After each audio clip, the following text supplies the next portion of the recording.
안녕하세요. 밤이 깊었네요. 오늘 하루도 고생 많으셨죠? 편안하게 쉬면서 오늘 밤 따뜻한 옛날 이야기를 들어보세요. 옛날 옛적의 조선 팔도 중에서도 산세가 험하기로 유명한 강원도 깊은 골짜기에 으리으리한 기와집이 한 채 있었습니다. 그곳은 대대로 벼슬을 지낸 조씨 가문의 저택이었는데 높게 솟은 소슬대문과 끝이 보이지 않는 담장은 마을 사람들에게 경외의 대상이자 넘을 수 없는 벽과도 같았습니다. 하지만 그 화려한 겉모습과는 달리 저택 안에는 언제나 차가운 냉기만이 감돌고 있었습니다. 그 넓고 적막한 안채, 깊숙한 곳에는 세상과 단절된 채 살아가는 비운의 여인 서애가 있었습니다. 그녀는 비단으로 지은 고운 한복을 입고 따뜻한 아랫목에 앉아 있었지만 그녀의 표정은 마치 감옥에 갇힌 죄수처럼 어둡고 침울하기만 했습니다. 그녀의 곁에는 말동무를 해줄 하녀 하나 없었고 가끔 들려오는 것은 마당을 쓰는 비질 소리나 바람에 흔들리는 풍경 소리뿐이었습니다. 그녀는 창호지 문 너머로 들어오는 희미한 햇살을 바라보며 깊은 한숨을 내쉬곤 했는데 그 한숨 속에는 말로 다할 수 없는 외로움이 짙게 배어 있었습니다. 서애가 이토록 철저하게 고립된 이유는 그녀의 왼쪽 얼굴을 뒤덮고 있는 기이한 붉은 반점 때문이었습니다. 태어날 때부터 가지고 나온 그 붉은 자국은 마치 흉측한 나무 뿌리가 얼굴을 파고든 것 같은 형상을 하고 있어 사람들은 그것을 보면 재수 옹붙는다며 기겁을 하곤 했습니다. 혼인한 지 1년도 채 되지 않아 남편이 원인 모를 병으로 세상을 떠나자 사람들의 수군거림은 비수가 되어 그녀에게 꽂혔습니다. 시댁 어른들은 그녀의 흉측한 얼굴이 집안의 양기를 빨아먹어 대를 끊었다며 그녀를 저주했고 하인들조차 그녀와 눈이 마주치는 것을 불길하게 여겨 슬금슬금 피했습니다. 남편이 떠난 후 집안의 실권을 장악한 것은 시동생 조간이었습니다. 겉으로는 유교 경전을 읊조리며 도덕 군자인 척했지만 속은 탐욕과 위선으로 가득 찬 사내였습니다. 그는 형의 재산을 독차지하기 위해 눈엣가시 같은 형수를 내쫓을 구실만을 호시탐탐 노리고 있었습니다. 특히 조상님을 모시는 제삿날이 되면 조간의 횡포는 극에 달했습니다. 서애가 정성스럽게 제수 음식을 장만하려 부엌에 들어서면 조간은 노발대발하며 그녀를 쫓아냈습니다. 저주받은 얼굴을 한 네가 음식에 손을 대면 조상님이 노하신다며 그가 소리를 지를 때마다 서애는 억장이 무너지는 듯한 모욕감을 견뎌야 했습니다. 그러던 어느 해 겨울 유난히도 혹독한 추위가 찾아왔고 마을에는 불길한 기운이 감돌기 시작했습니다. 멀쩡하던 소들이 갑자기 거품을 물고 쓰러지고 닭들이 시름시름 앓다가 떼죽음을 당하는 괴질이 마을을 덮친 것입니다. 가축은 농가 재산의 전부나 다름없었기에 마을 사람들의 시름은 깊어만 갔고 공포는 순식간에 전염병처럼 번져나갔습니다. 조간은 이 기회를 놓치지 않고 비열한 계략을 꾸몄습니다. 그는 마을 사람들 사이에 안채에 숨어 사는 귀신 들린 여자가 부정을 타서 마을 전체에 재앙을 불러왔다는 소문을 은밀히 퍼뜨렸습니다. 분노와 두려움에 이성을 잃은 마을 사람들은 횃불과 몽둥이를 들고 조대감댁 대문 앞으로 몰려들었습니다. 그들은 재앙의 근원인 서애를 내놓으라며 고래고래 소리를 질렀고 조간은 못 이기는 척대문을 열고 서애를 마당으로 끌어냈습니다. 영문도 모른 채 끌려 나온 서애는 짐승만도 못한 취급을 받으며 차가운 바닥에 내동댕이 쳐졌습니다. 그녀는 억울함을 호소하려 했지만 흥분한 군중들의 고함 소리에 그녀의 가냘픈 목소리는 허공으로 흩어져 버렸습니다. 조간은 차가운 미소를 지으며 가문의 평화를 위해 부정한 기운을 내친다는 명분으로 하인들을 시켜 그녀를 쫓아내라 명했습니다. 칠흑 같은 어둠이 내려앉은 밤, 눈보라가 휘몰아치는 거리로 쫓겨난 서애는 얇은 소복 하나만을 걸친 채 덜덜 떨고 있었습니다. 신발조차 제대로 신지 못한 그녀의 발은 꽁꽁 얼어붙은 땅에 닿자마자 감각을 잃어갔습니다. 등 뒤에서 육중한 대문이 쾅 하고 닫히는 소리는 마치 그녀의 인생이 끝났음을 알리는 사형 선고와도 같았습니다. 그녀가 뒤를 돌아보았지만 굳게 닫힌 문은 다시는 열리지 않을 것처럼 냉정했고 담장 너머로는 조간의 비릿한 웃음소리가 환청처럼 들려오는 듯했습니다. 갈 곳 잃은 서해는 본능적으로 사람들이 없는 깊은 산속으로 발걸음을 옮겼습니다. 살을 내는 듯한 칼바람이 그녀의 얇은 옷을 파고들었고 날카로운 얼음 조각 같은 눈발이 그녀의 얼굴을 때렸습니다. 한 걸음 한 걸음 내디딜 때마다 발바닥이 찢어지는 듯한 고통이 밀려왔지만 그녀는 멈출 수가 없었습니다. 마을 사람들의 경멸 어린 시선과 조관의 조롱이 뒤따라오는 것만 같아 그녀는 도망치듯 눈 덮인 산길을 기어 올라갔습니다. 얼마나 걸었을까? 감각이 없어진 다리가 더 이상 말을 듣지 않게 되었을 때 서해는 무릎까지 차오른 눈밭 위로 힘없이 쓰러졌습니다. 차가운 눈이 뺨에 닿았지만 더 이상 춥다는 생각조차 들지 않았고 오히려 포근한 이불처럼 느껴지기 시작했습니다. 희미해져 가는 의식 속에서 그녀는 차라리 이대로 잠들면 모든 고통이 끝날 것이라 생각하며 눈을 감았습니다. 하얀 눈송이들이 그녀의 붉은 반점 위로 소복이 쌓여가며 그녀의 존재를 세상에서 지워가고 있었습니다.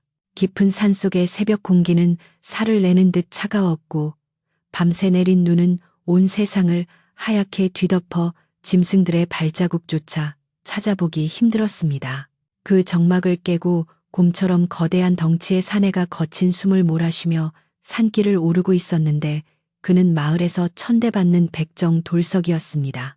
그는 멧돼지 가죽으로 만든 투박한 옷을 입고 있었고 등에는 낡은 지게를 지고 있었는데 그 모습이 마치 산짐승과 다를 바 없어 보였습니다. 덫에 걸린 짐승이 없는지 살피러 나온 길이었지만 허탕을 친 탓에 그의 발걸음은 평소보다 무거웠고 배에서는 꼬르륵 소리가 요란하게 울렸습니다. 그때 돌석의 눈에 눈밭 위로 삐져나온 희미한 붉은색 자락이 들어왔고 그는 호기심에 이끌려 그곳으로 다가갔습니다. 가까이 다가가 눈을 치워보니 그곳에는 핏기 없는 창백한 얼굴을 한 여인이 쓰러져 있었는데 이미 숨이 끊어진 듯 미동조차 하지 않았습니다. 돌석은 깜짝 놀라 뒷걸음질 쳤지만 이내 그녀의 코 밑에 손가락을 대어보고는 아주 미약하게나마 따뜻한 숨결이 남아있다는 것을 느꼈습니다. 귀하신 양반집 마님 같은 옷차림을 한 여인이 왜 이런 산속에 쓰러져 있는지 알 수 없었지만 그는 앞뒤 재지 않고 그녀를 둘러업었습니다. 천한 백정의 몸에 귀한 양반의 몸이 닿으면 경을 칠 일이라는 것을 모르는 바 아니었으나 돌석에게는 신분보다 죽어가는 생명을 살리는 것이 더 중요했습니다. 그는 솜털처럼 가벼운 서해를 등에 업고 눈보라를 뚫으며 산 아래 외딴 곳에 자리 잡은 자신의 오두막을 향해 뛰기 시작했습니다. 그의 등에서 전해지는 미약한 온기가 꺼져가는 불씨처럼 위태롭게 느껴졌기에 그는 험한 산길을 달리는 내내 제발 살아만 달라고 속으로 빌고 또 빌었습니다. 돌석의 오두막은 마을에서도 한참 떨어진 으슥한 곳에 있었는데 다 쓰러져가는 초갓집 주변에는 도축한 짐승의 뼈와 가죽들이 널려 있어 을씨년스러운 분위기를 풍겼습니다. 문을 열고 들어서자 비릿한 피냄새와 짐승의 누린내 그리고 묵은 곰팡이 냄새가 섞인 역한 냄새가 코를 찔렀지만 방 안은 아궁이의 온기로 훈훈했습니다. 돌석은 서해를 아랫목에 조심스럽게 눕히고는 서둘러 아궁이에 장작을 더 밀어넣고 솥에 물을 끓이기 시작했습니다. 얼마나 시간이 흘렀을까. 서해는 타닥타닥 장작 타는 소리와 무언가 달그락거리는 소리에 무거운 눈꺼풀을 힘겹게 들어 올렸습니다. 흐릿한 시야 속으로 검게 그을린 천장과 흙벽이 들어왔고 낯선 사내의 큼지막한 등짝이 보이자 그녀는 소스라치게 놀라 몸을 일으키려 했습니다. 하지만 몸은 물에 젖은 솜처럼 무거웠고 목에서는 쇳소리만 새어나올 뿐 말이 나오지 않아 그녀는 다시 자리에 주저앉고 말았습니다. 그때 인기척을 느낀 돌석이 뒤를 돌아보았고 서해는 그의 험상해진 얼굴과 덩치에 압도되어 숨을 죽였습니다. 돌석은 서해가 깨어난 것을 보고 투박한 손으로 따뜻한 물이 담긴 깨진 사발을 내밀며 거칠지만 안도감이 섞인 목소리로 말했습니다. 정신이 드십니까? 물이라도 좀 드셔야 기운을 차릴 게 아니오 하며 그는 쑥스러운 듯 고개를 돌렸습니다. 서해는 경계심을 풀지 못한 채 그를 쳐다보았지만 타는 듯한 갈증을 이기지 못하고 그가 건넨 물을 단숨에 들이켰습니다. 따뜻한 물이 식도를 타고 내려가자 얼어붙었던 몸이 조금씩 녹아내리는 듯했고 그제야 그녀는 자신이 살아있음을 실감할 수 있었습니다. 그때 방 한구석에서 지팡이를 짚으며 늙은 노파가 더듬더듬 기어 나왔는데 그녀는 앞을 보지 못하는 돌석의 어머니였습니다. 노파는 낯선 인기척을 느끼고는 허공을 향해 손을 휘저으며 누가 왔느냐고 물었고 돌석은 산에서 길 잃은 처자를 데려왔다고 대답했습니다. 노파는 서해가 누워있는 쪽으로 다가와 쭈글쭈글한 손으로 서해의 얼굴을 조심스럽게 더듬기 시작했습니다. 서해는 자신의 흉측한 반점을 들킬까봐 본능적으로 고개를 돌리려 했지만 노파의 손길은 뜻밖에도 너무나 따뜻하고 부드러웠습니다. 노파의 손이 서해의 왼쪽 얼굴에 닿았을 때 서해는 숨을 멈추고 비명을 지를 준비를 했지만 노파는 아무런 동요도 없이 그저 부드럽게 그녀의 볼을 쓰다듬었습니다. 많이 추웠겠구먼. 차례 이리 고운 얼굴이 얼음장처럼 차가우니 얼마나 고생이 많았을꼬 하며 노파는 혀를 찼습니다. 서해는 태어나서 처음으로 자신의 얼굴을 만지며 곱다고 말해주는 사람을 만났다는 사실에 말문이 막혔고 가슴 깊은 곳에서 뜨거운 무언가가 울컥 치솟아 올랐습니다. 며칠 동안 서해는 돌석과 노파의 지극정성 어린 간호를 받으며 오두막에 머물렀는데 그곳은 그녀가 살던 기와집과는 비교할 수 없을 정도로 누추하고 더러웠습니다. 끼니라고는 거친 잡곡밥에 소금국이 전부였고 밤이면 외풍이 심해 코끝이 시려왔지만 서해는 그곳에서 생전 처음으로 마음의 평화를 느꼈습니다. 자신을 흉물이 아닌 평범한 사람으로 대해주는 두 모자에 투박하지만 진심 어린 정은 그녀의 얼어붙은 마음을 서서히 녹여주었습니다. 몸이 어느 정도 회복되자 서해는 더 이상 밥만 축내는 식충이가 되어서는 안 된다고 생각하고 자신이 할 수 있는 일을 찾기 시작했습니다. 그녀는 우선 자신이 입고 있던 비단 옷을 벗어던지고 노파가 내어준 거친 무명옷으로 갈아입었는데 그것은 과거의 자신과 결별하겠다는 단호한 의지의 표현이었습니다. 그녀는 부엌으로 나가 돌석이 잡아온 짐승의 내장을 손질하는 일을 돕겠다고 나섰는데 돌석은 기겁을 하며 말렸습니다. 양반댁 마님 같은 손으로 어찌 이런 험한 일을 하려 하십니까? 피냄새가 역겨울 테니 그냥 방에 계십시오 하며 그는 손사래를 쳤습니다. 하지만 서해는 물러서지 않고 소매를 걷어붙이며 자신은 이제 갈 곳도 없는 처지이니 밥값이라도 하게 해달라고 간청했습니다. 돌석은 그녀의 고집을 꺾지 못하고 난감한 표정으로 칼과 도마를 내어주었는데 서해는 처음 만져보는 미끌미끌하고 징그러운 내장의 촉감에 온몸에 소름이 돋았습니다. 비릿한 피냄새가 위장을 자극해 구역질이 올라왔지만 그녀는 입술을 깨물며 꾹 참아냈습니다. 이것은 생존을 위한 싸움이자 자신을 버린 세상에 대한 오기이기도 했습니다. 처음에는 서툴러서 손을 베이기도 하고 내장을 터뜨려 오물을 뒤집어 쓰기도 했지만 서해는 포기하지 않고 밤늦도록 작업에 매달렸습니다.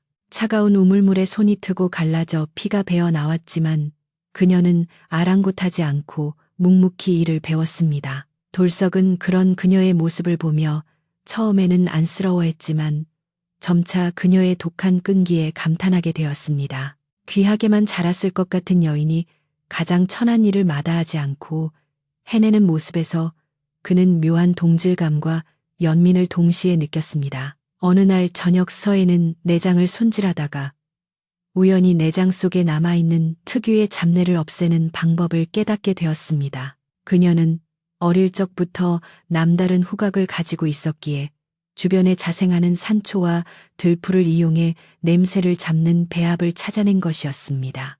그녀가 손질한 내장으로 끓인 국은 신기하게도 누린내가 전혀 나지 않고 구수한 맛이 일품이라 돌석과 노파는 눈이 휘둥그레졌습니다. 노파는 국물을 한 숟가락 떠먹어 보고는 평생 이렇게 맛있는 내장탕은 처음 먹어본다며 칭찬을 아끼지 않았습니다. 서해는 자신의 작은 재능이 누군가에게 기쁨을 줄 수 있다는 사실에 가슴 벅찬 희열을 느꼈고 처음으로 자신의 존재 가치를 확인하는 듯 했습니다. 그녀는 더 이상 얼굴을 가리는 쓰개치마를 찾지 않았고 붉은 반점을 드러낸 채 당당하게 마당을 오가며 일을 했습니다. 마을 사람들과 마주칠 일은 거의 없었지만 가끔 고기를 사러 오는 아랫마을 사람들이 그녀를 보고 수군거려도 예전처럼 위축되거나 숨지 않았습니다. 그녀는 이제 백정의 식구로서 당당하게 자신의 삶을 개척해 나가고 있었던 것입니다. 겨울이 깊어가고 눈보라가 더욱 거세질수록 오두막 안의 온기는 더욱 짙어졌고 세 사람 사이에는 가족보다 더 끈끈한 정이 쌓여갔습니다. 돌석은 묵묵히 힘든 일을 도맡아 하며 서해를 지켜주었고 노파는 따뜻한 말 한마디로 그녀의 상처받은 마음을 어루만져 주었습니다. 서해는 비로소 깨달았습니다. 화려한 비단, 옷과 으리으리한 기와집이 사람을 행복하게 하는 것이 아니라 서로를 아끼고 위하는 진심 어린 마음이 진정한 행복이라는 것을 말입니다. 하지만 운명은 그들에게 평온한 날들만 허락하지는 않았으니 봄이 찾아올 무렵 노파의 기침 소리가 심상치 않게 변하기 시작했습니다. 겨우내 약해진 몸이 환절기를 견디지 못하고 탈이 난 것인데 가난한 살림에 약을 쓸 형편이 못 되어 돌석의 한숨은 늘어만 갔습니다. 서해는 밤새 끙끙 앓는 노파의 머리맡을 지키며 자신이 무엇을 할 수 있을지 고민하고 또 고민했습니다. 그녀의 머릿속에는 오직 하나 자신을 받아준 이 고마운 사람들을 위해 자신의 모든 능력을 쏟아 부어야겠다는 생각뿐이었습니다. 봄 기운이 대지를 적시며 얼어붙은 계곡물이 녹아 졸졸 흐르기 시작했건만 돌석의 오두막에는 여전히 찬바람이 맴돌고 있었습니다. 겨우내 기력이 쇠해진 노파는 이제 자리에서 일어날 힘조차 없어 보였고 그녀의 숨소리는 꺼져가는 촛불처럼 위태롭게 흔들렸습니다. 가난한 살림의 쌀독은 바닥을 드러낸 지 오래였고 약재를 구할 돈은 더더욱 없었기에 돌석은 굵은 눈물만 뚝뚝 흘리며 어머니의 마른 손을 잡고 있을 뿐이었습니다. 그는 자신의 무능함을 탓하며 가슴을 쳤지만 하늘은 무심하게도 그저 파랗게 빛날 뿐이었습니다. 서해는 죽음의 그림자가 드리운 방안을 둘러보며 입술을 깨물었는데 그녀의 눈빛은 절망이 아닌 결의로 타오르고 있었습니다. 그녀는 더 이상 방 안에 앉아 기적을 바라는 나약한 양반집 규수가 아니었기에 자신이 가진 모든 감각을 동원해 노파를 살릴 방법을 찾아 나섰습니다. 그녀는 부엌 한 구석에 쌓여있는 소의 잡뼈와 핏물 맺힌 자투리 고기들을 바라보았는데 그것들은 양반들이 더럽다며 버린 부위였지만 서해의 눈에는 생명을 살릴 귀한 재료로 보였습니다. 그녀는 소매를 걷어붙이고 차가운 우물물에 뼈를 담가 핏물을 빼내기 시작했습니다. 핏물을 빼는 과정은 지루하고 고통스러웠는데 서해는 손이 얼어 터지는 고통을 참아가며 몇 번이고 물을 갈아주었습니다. 뼛속에 숨어있는 누린내와 불순물을 완전히 제거하지 않으면 약이 되는 음식을 만들 수 없다는 것을 그녀는 본능적으로 알고 있었습니다. 핏물이 완전히 빠져 뼈가 하얗게 드러날 때쯤 그녀는 산으로 올라가 남다른 후각을 이용해 약초를 찾기 시작했습니다.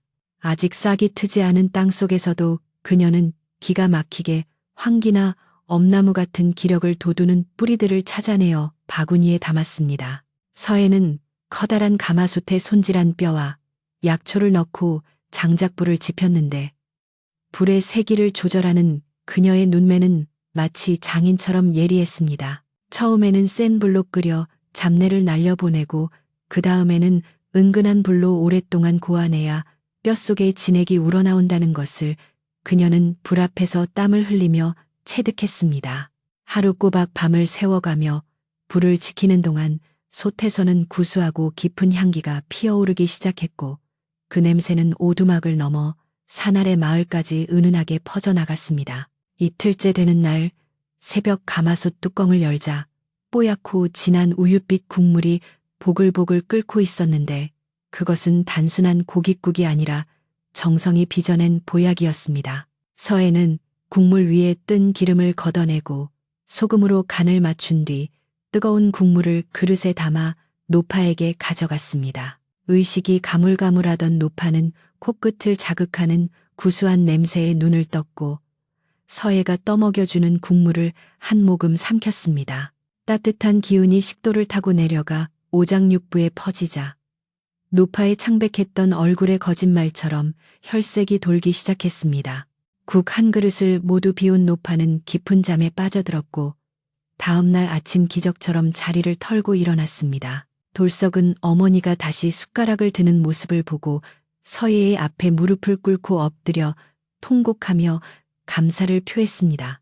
이 소문은 삽시간에 백정마을 전체로 퍼져나갔고 굶주림과 병마에 시달리던 이웃들이 하나둘씩 냄비와 바가지를 들고 오두막을 찾아왔습니다. 서예는 그들을 외면하지 않고 남은 국물을 모두 나누어 주었는데 국물을 마신 사람들은 하나같이 몸에서 힘이 솟는다며 감탄을 금치 못했습니다. 이 일을 계기로 서해는 자신의 재능이 단순히 음식을 만드는 것을 넘어 사람을 살리고 마을을 변화시킬 수 있다는 것을 깨달았습니다.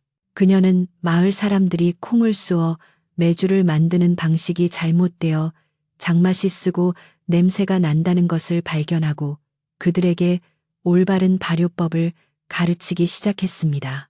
그녀는 햇볕이 드는 방향과 바람의 길을 계산해 장독대를 다시 배치하고 메주를 띄우는 온도와 습도를 세심하게 조절해 주었습니다. 그녀의 손길이 닿자 썩은 내가 진동하던 마을의 장독대에서는 향긋하고 깊은 장 냄새가 피어오르기 시작했습니다. 서해의 가르침을 받은 백정 안악들은 처음에는 반신반의했지만 잘 익은 된장과 간장의 맛을 보고는 그녀를 스승처럼 모시게 되었습니다. 맛있는 장과 고기 그리고 서해의 비법이 담긴 국밥이 어우러지자 백정 마을 어귀에는 사람들로 북적이기 시작했습니다.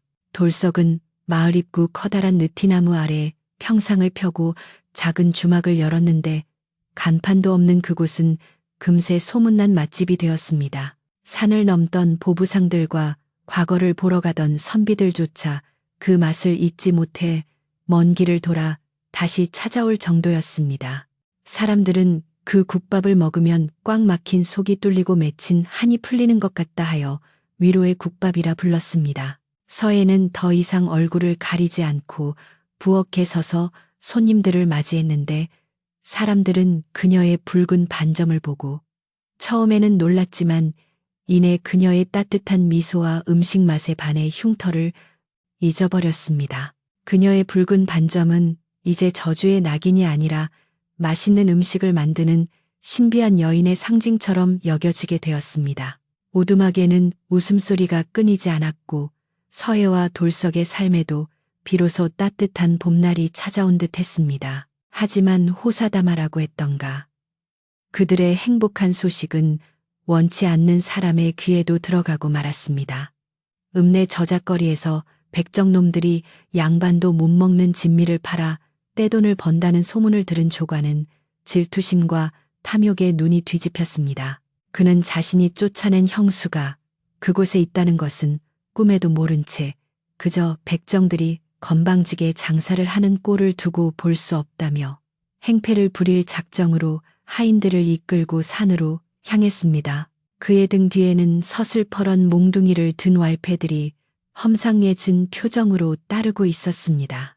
점심때가 되어 손님들이 한창 붐비고 있을 때 조간일당이 주막에 들이닥쳤고 그들은 다짜고짜 평상을 발로 차고 손님들을 위협하며 난동을 부리기 시작했습니다. 평화롭던 주막은 순식간에 아수라장이 되었고 겁에 질린 손님들은 혼비백산하여 달아났습니다. 조간은 뒷짐을 지고 거만하게 서서 주인을 나오라며 고래고래 소리를 질렀는데 그때 부엌에서 하얀 앞치마를 두른 서해가 천천히 걸어 나왔습니다.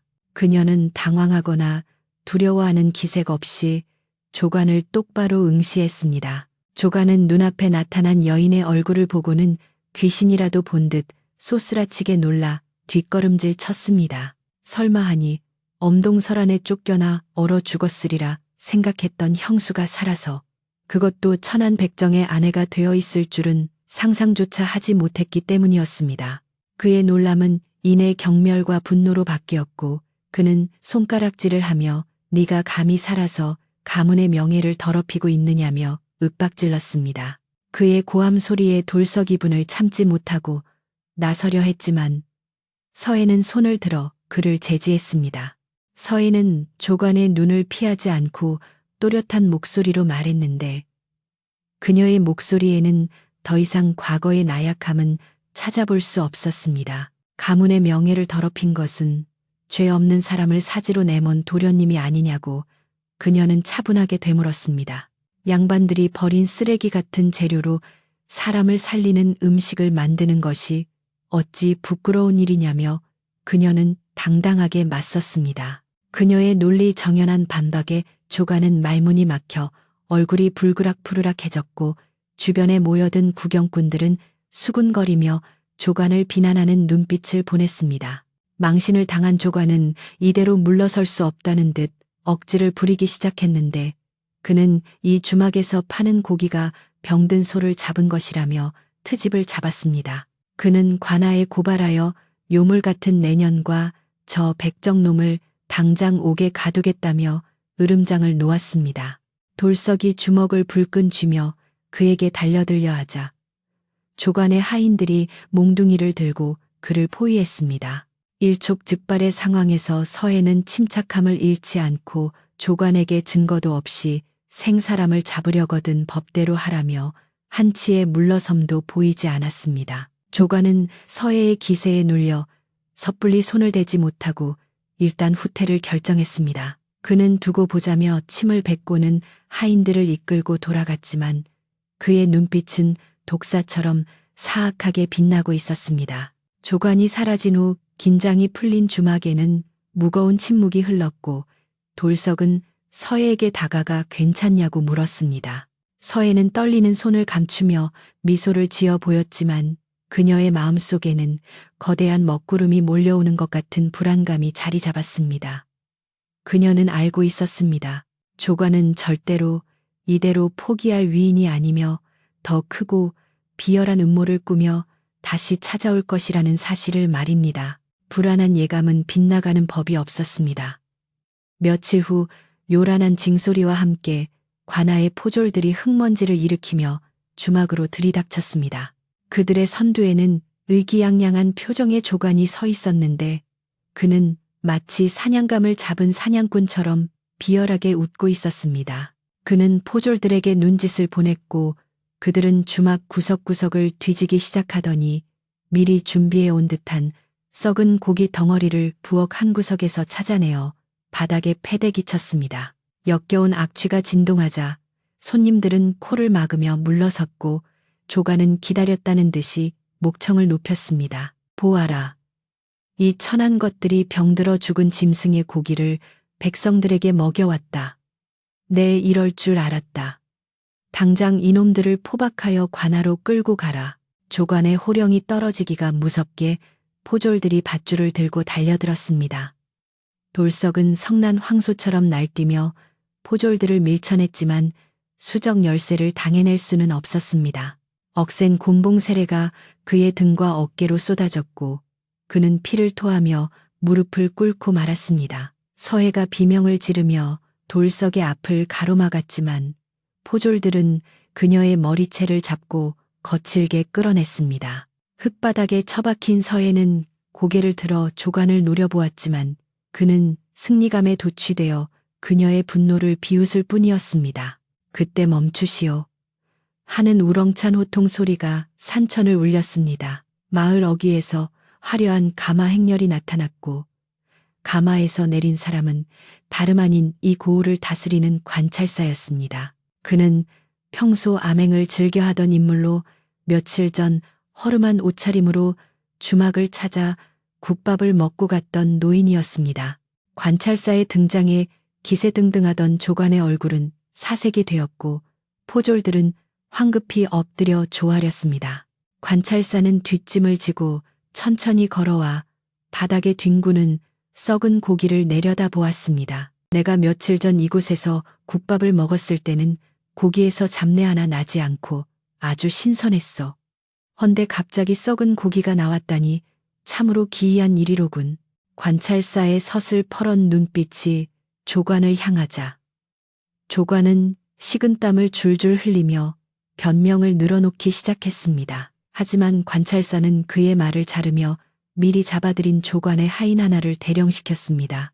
그 하인은 관찰사의 위험에 눌려 조관이 썩은 고기를 몰래 숨겨두라고 사주했다는 사실을 낱낱이 실토했습니다. 거짓이 드러나자 조관은 바닥에 납작 엎드려 목숨만 살려달라고 애원했지만 관찰사의 표정은 차가웠습니다. 너는 탐욕에 눈이 멀어 형수를 내쫓고 죄 없는 백성을 모함했으며 신성한 먹거리를 더럽혔다. 내 죄는 능지처참에 해당하나 조상님을 보아 목숨만은 살려주겠다. 허나 네가 가진 모든 재산을 몰수하고 너를 노비로 강등시켜 평생 죄를 씻게 할 것이다. 관찰사의 추상 같은 판결이 내려지자 마을 사람들은 만세를 부르며 환호했습니다. 조관은 포졸들에게 끌려가면서도 서해를 향해 저주를 퍼부었지만 그 목소리는 사람들의 환호성에 묻혀 사라졌습니다. 관찰사는 멍하니 서 있는 서해와 돌석에게 다가와 직접 밧줄을 풀어주었습니다. 그는 서해의 얼굴에 있는 붉은 반점을 바라보며 깊은 존경심을 담아 고개를 숙였습니다.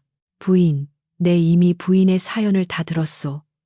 참으로 기구하고도 장한 삶을 사셨구려. 내 이제 부인의 억울함을 풀었으니 다시 양반의 신분을 회복시켜드리고 빼앗긴 저택과 전답을 모두 돌려드리리다.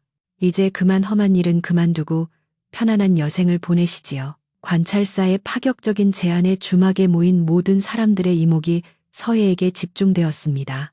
다시 비단 옷을 입고 호의호식할 수 있는 기회였고 멸시받던 백정의 아내에서 다시 귀부인으로 돌아갈 수 있는 순간이었습니다. 돌석조차 기대와 두려움이 섞인 눈빛으로 서해를 바라보며 슬그머니 잡고 있던 손을 놓으려 했습니다. 그는 자신이 감히 넘볼 수 없는 귀한 분을 이제 보내드려야 한다고 생각했던 것입니다. 하지만 서해는 놓으려는 돌석의 투박한 손을 더욱 꽉 움켜쥐었습니다.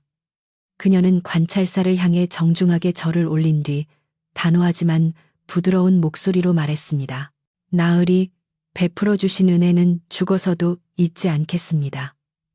하오나 저는 돌아가지 않겠습니다. 저 차가운 기와집에서 비단 옷을 입고 외롭게 시들어가는 것보다 비록 냄새나고 누추할지라도 이 사람 곁에서 따뜻한 밥 한 끼를 나누는 것이 제게는 더 큰 행복입니다. 서해는 돌석을 바라보며 환하게 웃었습니다.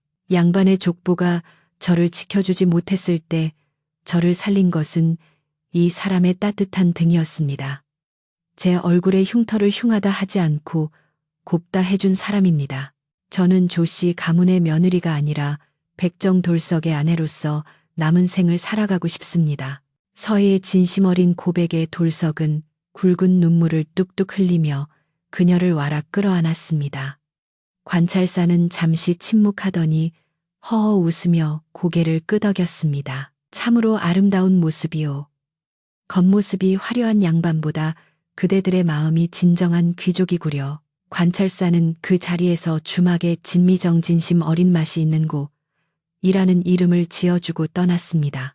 세월이 흘러 다시 평화가 찾아온 산골 마을에는 봄 기운이 완연했습니다. 주막 마당에는 수십 개의 장독대가 햇살을 받아 반짝이고 있었고 구수한 장 냄새가 바람을 타고 흘렀습니다. 마당 한가운데서는 서해와 돌석이 함께 장을 담그고 있었는데 그들의 얼굴에는 세월의 흔적이 주름으로 남았지만 눈빛만은 여전히 맑고 다정했습니다.